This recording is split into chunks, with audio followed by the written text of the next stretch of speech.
Ahmad menatap ladangnya yang luas dengan tatapan kosong.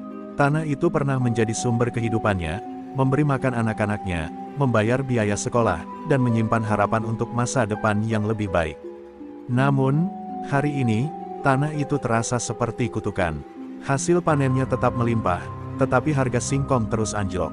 Setiap kali ia menjual hasil panennya ke Tengkulak, uang yang diterimanya nyaris tak cukup untuk membeli beras dan kebutuhan sehari-hari. Di rumah, istrinya, Salma, mulai mengurangi porsi makan agar anak-anak mereka tidak kelaparan. Di bawah terik matahari yang membakar kulit, Ahmad menghela napas panjang. Ia meraih sebatang singkong yang baru dicabut, mengusapnya dengan kasar, lalu melemparkannya ke tanah dengan frustrasi. Dulu, harga 1 kilogram singkong cukup untuk membeli beberapa butir telur, kini bahkan tak cukup untuk membeli sebungkus garam. Setiap hari, para petani seperti dirinya hanya bisa pasrah, melihat jerih payah mereka dihargai begitu rendah oleh Tengkulak yang selalu berdalih bahwa harga di pasar turun.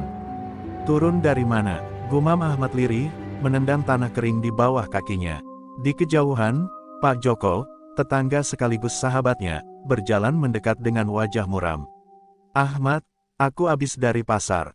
Tengkulak bilang harga turun lagi, katanya dengan suara berat. Ahmad mengepalkan tangannya, merasakan amarah yang menyesakkan dada. "Sampai kapan kita terus begini, Joko? Kita kerja dari subuh sampai petang, tapi tetap saja hidup seperti pengemis." Suaranya bergetar menahan emosi. Pak Joko mengangguk, matanya menyiratkan kelelahan yang sama. Saat mereka berbincang, seorang ibu tua lewat dengan langkah gontai. Itu Bu Siti, salah satu petani singkong tertua di desa. Wajahnya keriput, tubuhnya kurus, dan matanya penuh kesedihan. "Ahmad, Joko, tadi aku jual singkong di pasar. Dapatnya cuma 10.000, itu pun setelah aku menangis di depan Tengkulak," katanya dengan suara bergetar. Ahmad menelan ludah, dadanya terasa semakin sesak. Bayangkan, seorang wanita setua Bu Siti harus merendahkan diri hanya untuk mendapatkan uang yang bahkan tak cukup untuk membeli beras 1 liter. Malam itu, Ahmad duduk di depan rumahnya yang sederhana, memandangi bulan yang menggantung di langit. Di dalam rumah, Salma sedang menidurkan anak-anak mereka yang masih kecil. Suara perut mereka yang keroncongan terkadang terdengar, membuat Ahmad semakin merasa gagal sebagai seorang ayah. Harus ada yang berubah, gumamnya lirih. Ia tahu, jika mereka terus diam, keadaan tidak akan pernah membaik. Tengkulak akan terus menindas, pemerintah akan terus menutup mata, dan mereka akan terus terjebak dalam kemiskinan yang tak berujung. Keesokan paginya, Ahmad mengumpulkan para petani di balai desa. Wajah-wajah yang hadir mencerminkan kelelahan, keputusasaan, dan kemarahan yang terpendam. "Kita tidak bisa terus begini," suara Ahmad menggema di antara dinding kayu balai desa. "Kita harus bersuara, kita harus menuntut harga yang layak." Para petani saling berpandangan, sebagian masih ragu, sebagian mulai mengangguk. Suara Ahmad semakin lantang, penuh dengan keteguhan yang ia kumpulkan dari kepedihan selama ini. Pak Joko berdiri, menepuk pundak Ahmad.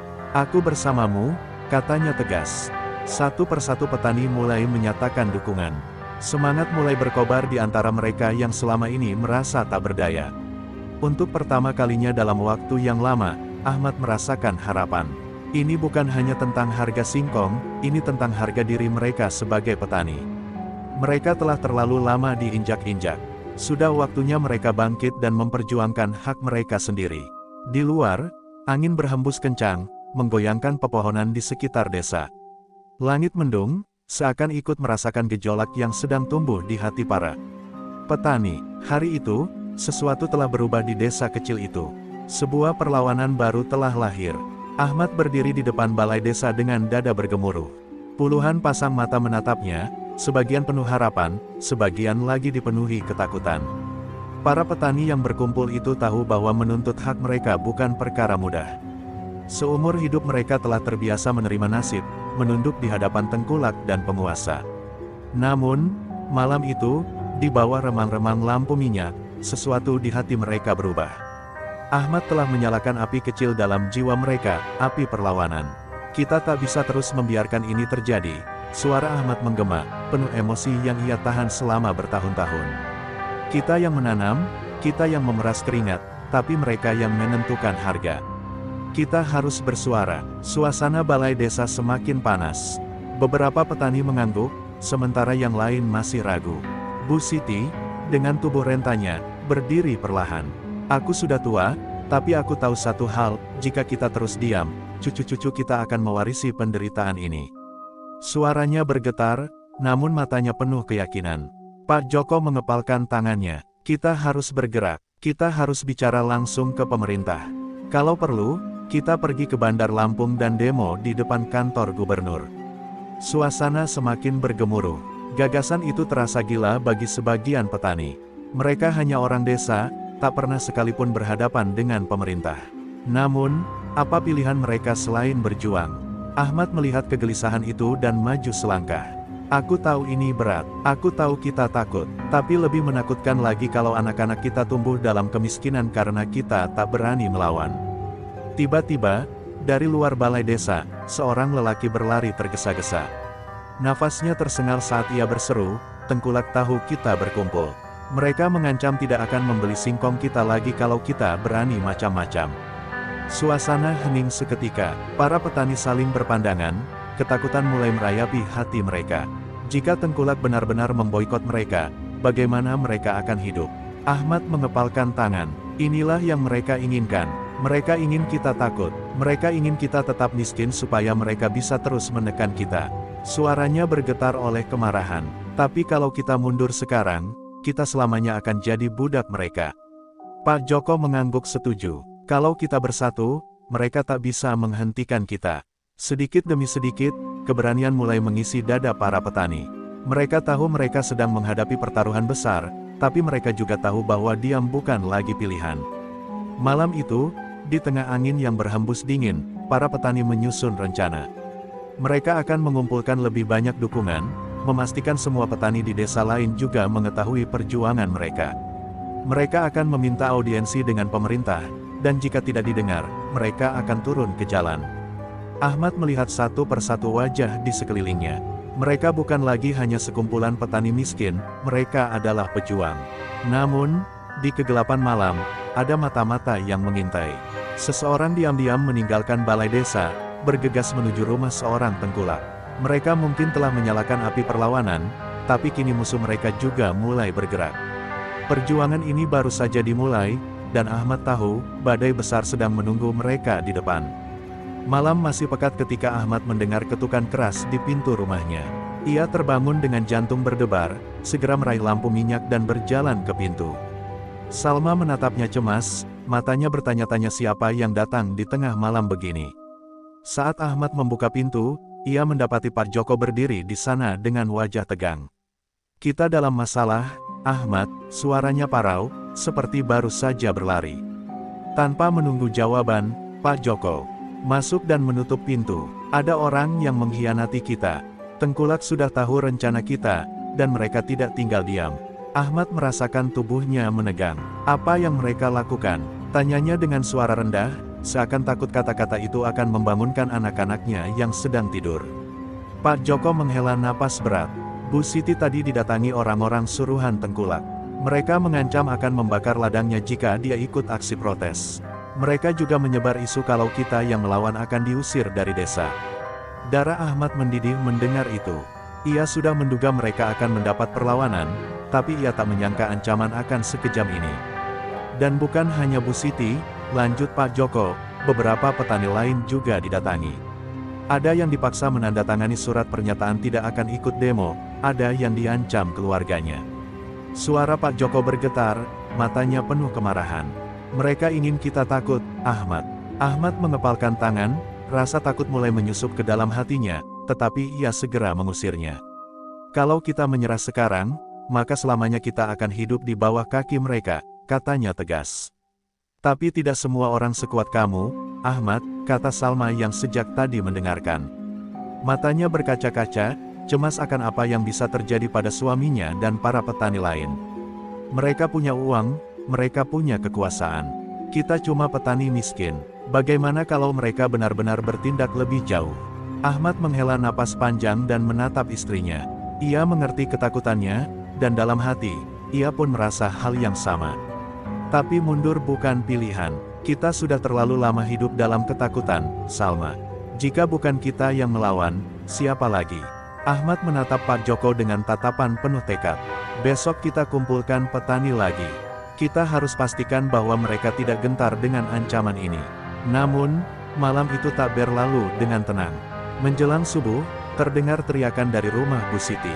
Ahmad dan Pak Joko berlari ke sana dan menemukan beberapa tetangga sudah berkumpul. Di depan rumah kayu sederhana itu, tampak dindingnya hangus sebagian, seseorang telah mencoba membakarnya. Bu Siti terduduk di tanah, menangis ketakutan. Mereka benar-benar ingin kita diam. Teriaknya histeris. Ahmad merasakan darahnya mendidih. Ini bukan lagi sekadar ancaman kosong. Ini adalah perang. Ia menatap para petani yang berkumpul di sekitar rumah Bu Siti, melihat ketakutan di mata mereka. Tapi ia juga melihat kemarahan, melihat kepedihan yang selama ini mereka pendam.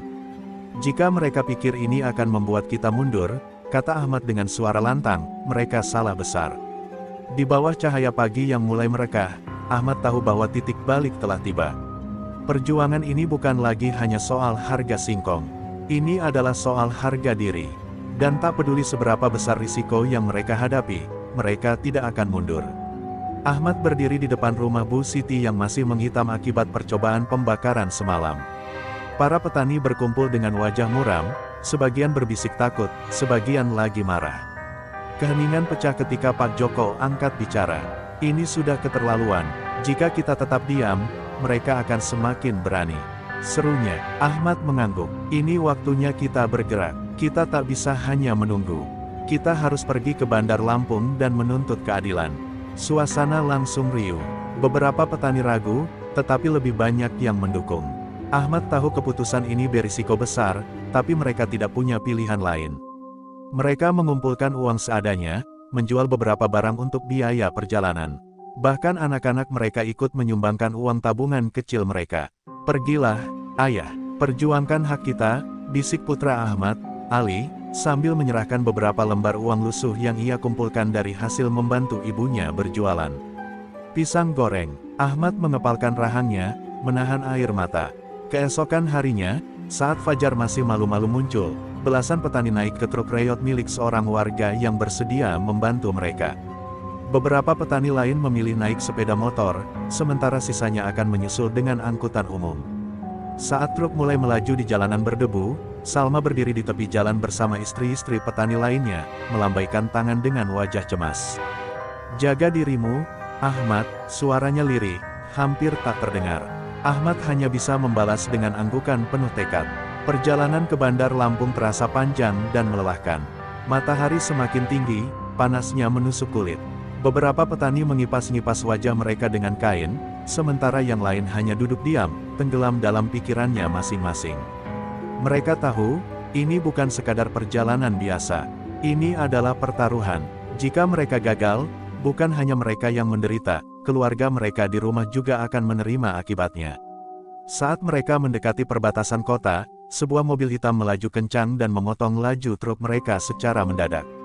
Truk berhenti dengan suara desip tajam, hampir membuat beberapa petani terjatuh. Dari mobil itu, keluar 4 pria bertubuh besar dengan wajah bengis. Salah satunya berjalan mendekati truk dan menatap Ahmad dengan tajam. Baliklah sebelum terlambat, katanya dingin. Demo tidak akan mengubah apapun, hanya akan membawa masalah buat kalian sendiri. Ahmad turun dari truk, berdiri tegap meski tubuhnya gemetar. Kami hanya ingin menuntut hak kami. Tidak lebih. Pria itu mendengus. Hak. Kalian cuma petani kecil. Tanpa kami, kalian tidak akan bisa makan. Para petani yang lain mulai turun dari truk, berdiri di belakang Ahmad. Mereka tidak bicara, tapi tatapan mereka cukup untuk menunjukkan bahwa mereka tidak akan mundur. Ketegangan semakin memuncak, tetapi sebelum sesuatu terjadi, suara sirene polisi terdengar dari kejauhan. Mobil hitam itu langsung pergi dengan kecepatan tinggi. Ahmad menarik napas lega, tapi ia tahu ini hanya permulaan. Mereka baru saja menginjakkan kaki di kota, dan perlawanan sudah menghadang. Namun, tidak ada waktu untuk gentar. Mereka harus melanjutkan perjalanan. Di depan sana, kantor gubernur menunggu, dan mereka akan memastikan suara mereka didengar. Ahmad berdiri di tengah kerumunan petani yang mulai berkumpul di depan kantor gubernur.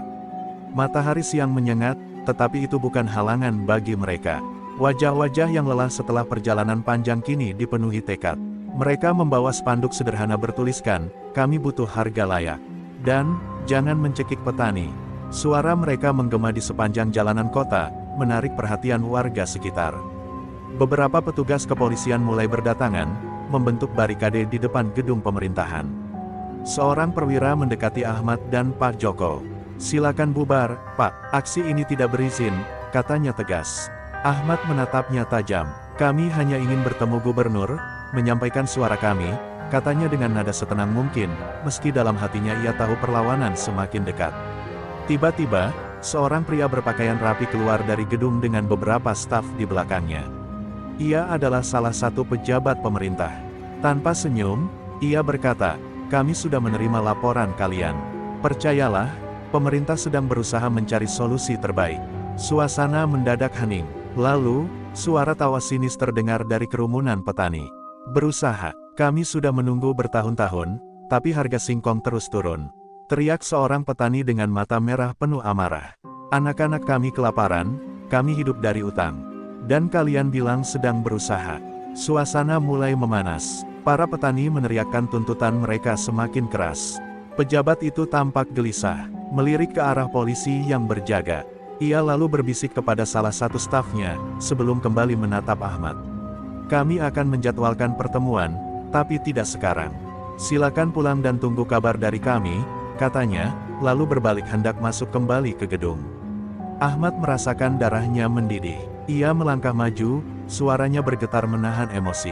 "Tunggu, kami datang jauh-jauh bukan untuk dibohongi dengan janji kosong," teriaknya. "Kami tidak akan pergi sampai gubernur mau menemui kami." Para petani bersorak mendukung. Mereka duduk di jalanan, menggelar aksi duduk sebagai bentuk protes. Polisi mulai bergerak, bersiap membubarkan massa. Salah satu petugas berbicara di pengeras suara, "Ini peringatan terakhir. Jika tidak bubar, kami akan mengambil tindakan tegas." Ahmad menatap ke belakang, melihat wajah-wajah petani yang penuh ketakutan, tetapi tidak ada satupun yang mundur. Ia menelan ludah. Mereka sudah melangkah sejauh ini, mereka tidak bisa menyerah sekarang. Lalu, tanpa peringatan, beberapa polisi mulai maju, mendorong dan menyeret para petani. Teriakan pecah, tubuh-tubuh terjatuh ke aspal panas. Ahmad merasakan dorongan keras di dadanya sebelum jatuh tersungkur.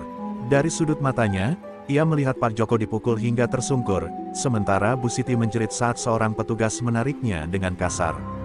Di tengah kekacauan itu, hanya satu hal yang memenuhi pikiran Ahmad, mereka tidak akan pernah didengar, kecuali mereka terus melawan.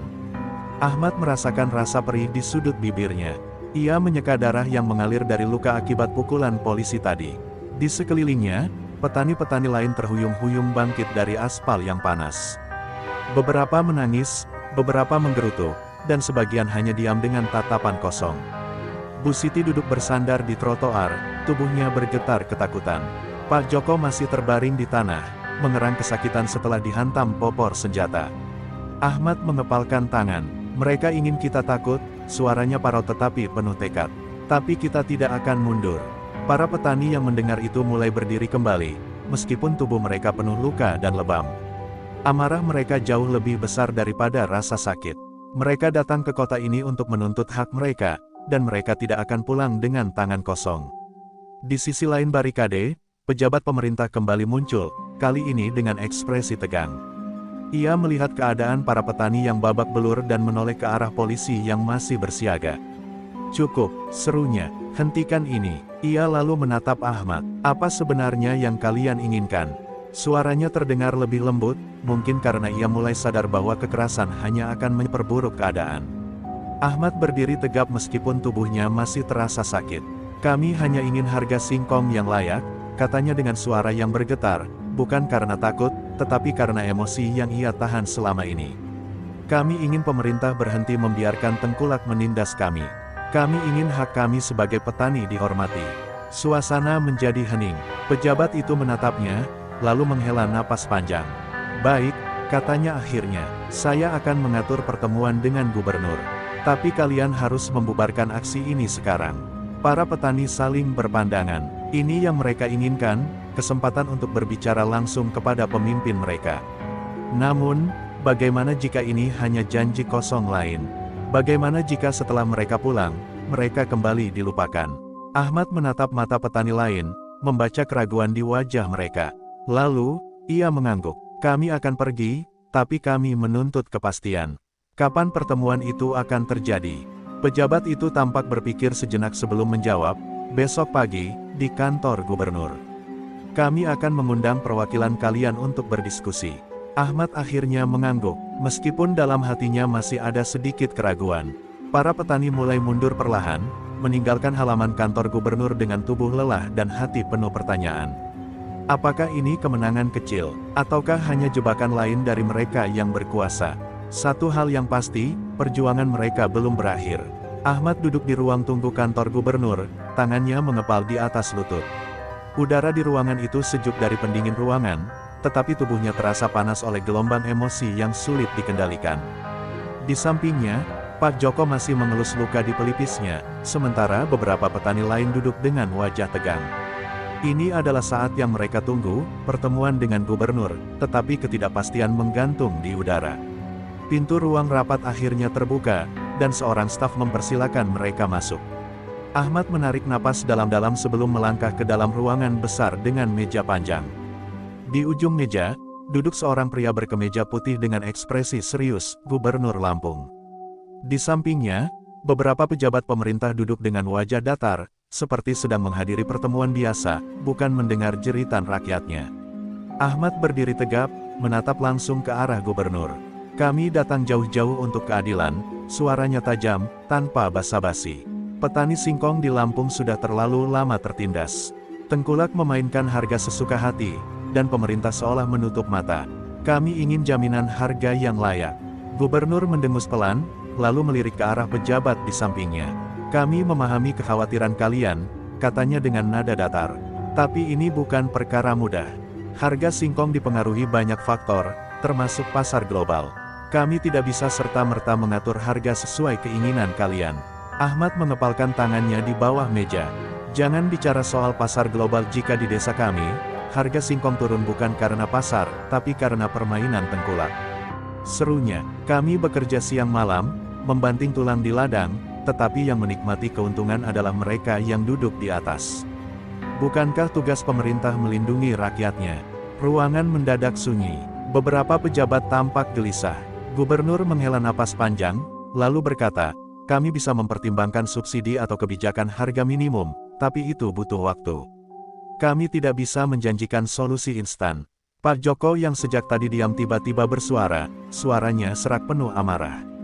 Waktu, kami sudah menunggu bertahun-tahun. Anak-anak kami kelaparan, tanah kami nyaris tak bisa dipanen lagi karena rugi terus. Kami tidak datang ke sini untuk janji kosong, Pak Gubernur.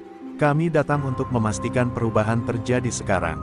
Ahmad menatap gubernur dengan mata berapi-api. Jika pemerintah tidak bisa menjamin harga singkong yang layak, maka kami tidak akan berhenti. Kami akan kembali dengan massa yang lebih besar.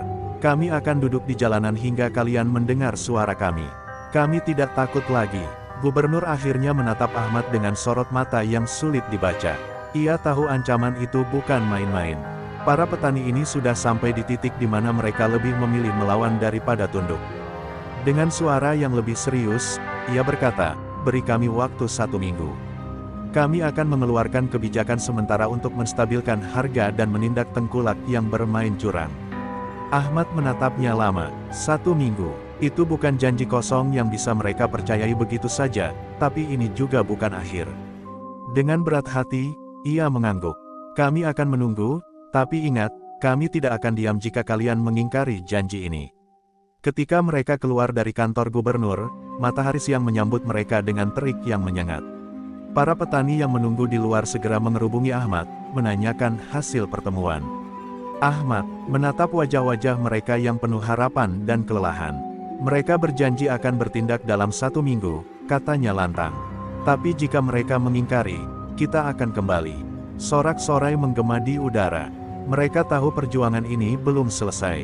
Tapi satu hal yang pasti, mereka telah membuat suara mereka didengar. Dan itu baru permulaan. 1 minggu berlalu dengan penuh harapan dan kecemasan. Setiap pagi, Ahmad dan para petani berkumpul di balai desa, menunggu kabar dari pemerintah. Namun, Hingga hari ketujuh, tidak ada pengumuman, tidak ada pejabat yang datang, tidak ada perubahan.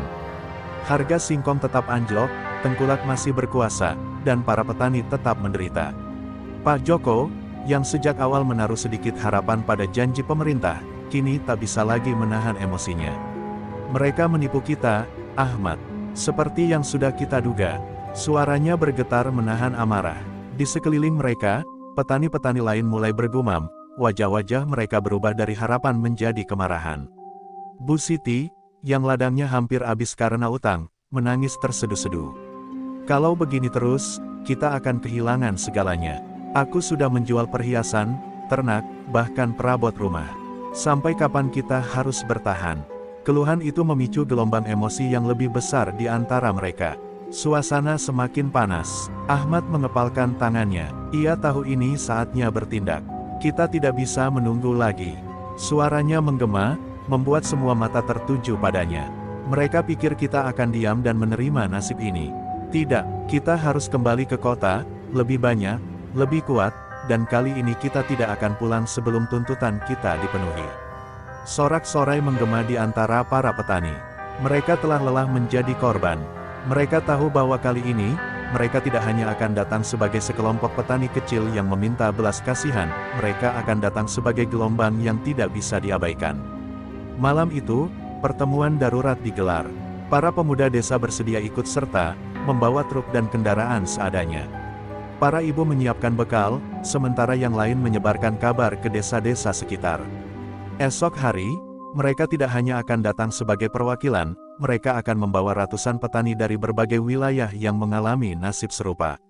Saat fajar menyingsing, ratusan petani bergerak menuju Bandar Lampung. Sepanjang jalan, warga menyaksikan iring-iringan panjang truk dan motor yang membawa lautan manusia dengan wajah penuh tekad. Spanduk-spanduk terbentang, suara yel-yel menggema. Kali ini, mereka bukan hanya menuntut harga singkong, mereka menuntut keadilan. Di kejauhan, Ahmad bisa melihat siluet gedung pemerintahan yang mulai tampak. Ia menarik napas dalam. Tidak ada kepastian apa yang akan terjadi hari ini. Apakah mereka akan kembali dipukul dan diusir? Apakah pemerintah akan benar-benar mendengar mereka? Satu hal yang ia tahu dengan pasti, mereka tidak akan mundur lagi. Iring-iringan petani akhirnya tiba di depan kantor gubernur. Ratusan orang turun dari truk dan motor, membentuk barisan panjang di sepanjang jalan raya. Spanduk bertuliskan, petani juga manusia, janji adalah utang, dan stop permainan tengkulak. Berkibar di udara, suara teriakan mereka menggema, lebih nyaring dari sebelumnya, lebih penuh amarah. Ahmad berdiri di depan barisan, dadanya naik turun menahan emosi. Hari ini kita tidak akan pulang dengan tangan kosong. Serunya, para petani bersorak, tangan mereka mengepal di udara. Kali ini mereka datang bukan sebagai kelompok kecil yang bisa diabaikan, mereka datang sebagai gelombang yang tidak bisa dihentikan. Namun, belum sempat mereka mendekati gerbang kantor gubernur, puluhan polisi anti huru-hara telah bersiaga. Perwira yang kemarin berbicara dengan Ahmad kembali muncul, kali ini dengan pengeras suara. Silakan bubar dengan tertib. Ini aksi ilegal. Suaranya terdengar tajam dan dingin. Pak Joko melangkah maju. Kami sudah menunggu seminggu. Mana janji kalian? Teriaknya dengan suara serak. Kami tidak akan bubar sampai gubernur menemui kami. Ahmad ikut maju, menatap tajam perwira itu. Kami tidak akan terprovokasi, kami hanya menuntut hak kami. Tiba-tiba, tanpa peringatan, gas air mata ditembakkan ke arah massa. Asap putih membubung, menyesakkan dada, membuat mata perih. Para petani panik, beberapa berlari mencari udara segar, sementara yang lain tetap bertahan meskipun batuk dan menangis. Ahmad terhuyung, tetapi ia tidak menyerah. Dengan mata yang berair, ia melihat seorang ibu terjatuh sambil menjerit, dikerumuni oleh polisi yang mulai bergerak membubarkan massa dengan paksa. Kita tidak boleh mundur, teriak Ahmad sekuat tenaga. Para petani yang masih bertahan saling bergandengan tangan, membentuk barikade. Mereka dipukul, didorong, tetapi mereka tidak menyerah. Seorang pemuda yang ikut dalam aksi tiba-tiba naik ke atas truk dan berteriak, mereka menyerang rakyatnya sendiri. Lihat bagaimana mereka memperlakukan petani. Teriakan itu menarik perhatian media yang sejak awal sudah meliput. Kamera mulai merekam kejadian itu, menyiarkan langsung ke seluruh negeri. Wartawan berlarian, mewawancarai petani yang terluka dan merekam bagaimana aparat bertindak keras terhadap rakyat kecil. Di tengah kekacauan, seorang pejabat akhirnya keluar dari gedung, wajahnya pucat saat melihat bagaimana situasi berubah. "Hentikan, hentikan!" teriaknya panik. Polisi mulai mundur perlahan, tetapi luka telah tercipta. Ahmad berdiri terengah-engah, melihat tubuh-tubuh yang tergeletak, petani-petani yang menangis, dan ketidakadilan yang semakin nyata. Ini bukan lagi sekadar tuntutan harga singkong. Ini adalah perlawanan untuk harga diri. Pagi itu, wajah-wajah petani yang terluka dan kelelahan masih terbayang di pikiran Ahmad. Kekacauan yang terjadi kemarin terus membekas, namun ada sesuatu yang berbeda di matanya, sesuatu yang lebih kuat, lebih teguh. Para petani tidak hanya melawan untuk harga singkong mereka, tetapi untuk martabat yang sudah lama diinjak-injak. Kebenaran kini ada di tangan mereka, dan mereka tidak akan mundur. Hari itu, kabar tentang aksi mereka menyebar ke seluruh negeri. Media meliput dengan intens, menyoroti bagaimana petani yang selama ini terlupakan tiba-tiba bangkit melawan ketidakadilan. Gambar-gambar polisi yang bertindak keras terhadap petani menjadi viral, dan suara mereka mulai menggema di seluruh Indonesia. Sejumlah organisasi masyarakat sipil mulai menyuarakan dukungan, menyatakan bahwa perjuangan petani adalah perjuangan seluruh rakyat kecil. Namun, di balik sorotan kamera dan simpati masyarakat, Ahmad merasakan kekosongan. Apakah perubahan itu akan datang? Atau justru mereka akan menjadi korban selanjutnya dari janji kosong? Rasa cemas kembali menghantui hatinya. Ia duduk di sudut balai desa, menyendiri sejenak, mencoba mencerna apa yang telah terjadi. Tiba-tiba, pintu balai desa terbuka. Pak Joko masuk, wajahnya terlihat lelah tetapi penuh harapan. "Ahmad, kita dapat kabar. Gubernur akhirnya mau menemui kita lagi," katanya dengan nada serius. "Pertemuan dijadwalkan dalam 2 hari. Ahmad tertegun, tidak bisa mempercayai apa yang baru didengarnya. Apakah ini benar, atau hanya permainan politik lagi? "Jangan buru-buru senang," jawab Ahmad pelan. "Kita sudah terlalu sering ditipu. Mereka selalu memberi janji yang manis, tapi tidak ada tindakan nyata. Kita harus memastikan bahwa kali ini berbeda." Pak Joko mengangguk, meski terlihat sedikit ragu. "Kita tidak bisa membiarkan mereka lepas dari tanggung jawab. Kita harus lebih kuat dari sebelumnya." Pada hari pertemuan, Ahmad, bersama beberapa perwakilan petani lainnya kembali menuju gedung pemerintahan. Kali ini, tidak ada suara amarah yang terdengar di jalan, hanya langkah tegas penuh harapan. Namun, ada ketegangan yang menyelubungi mereka. Setiap langkah terasa berat, setiap pikiran dipenuhi keraguan. Mereka tidak bisa lagi hanya berharap, mereka harus memastikan bahwa perjuangan ini akan membuahkan hasil. Gubernur menyambut mereka dengan wajah yang jauh lebih serius dari sebelumnya. "Kami mendengarkan kalian," katanya, "dan kami siap untuk mengambil langkah konkret. Pemerintah akan mengeluarkan kebijakan yang lebih tegas terhadap tengkulak, dan harga singkong akan mulai distabilkan." Ahmad menatapnya tanpa berkedip. "Jika ini hanya janji kosong lagi, kami akan kembali, lebih banyak dari ini, lebih kuat dari ini." Gubernur menunduk sejenak, lalu mengangkat wajahnya. "Kami akan memenuhi janji kami. Tidak ada lagi alasan untuk mengabaikan rakyat yang sudah lama terabaikan." Ahmad menghela napas panjang. Ada harapan yang muncul, meskipun masih dibalut keraguan. Namun, setidaknya kali ini, mereka tahu bahwa mereka sudah membuat suara mereka didengar. Dan itu adalah kemenangan yang tak ternilai.